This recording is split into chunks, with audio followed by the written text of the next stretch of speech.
In this video, I'll be showing you how to set parental controls on Android. It's a very easy settings tutorial, so if you find this video helpful, be sure to drop a like and subscribe.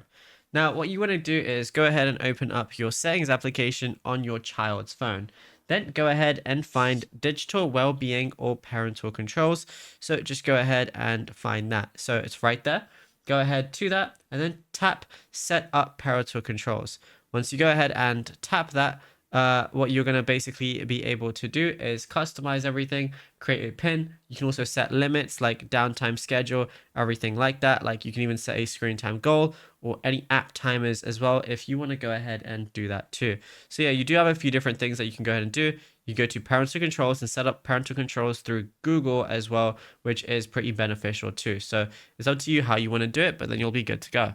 Now, if you found this video helpful, be sure to drop a like and subscribe. And also be sure to check out all our other tutorials that we've been posting on the channel as well, because there is a lot to go through and you might find something that you didn't know about yet.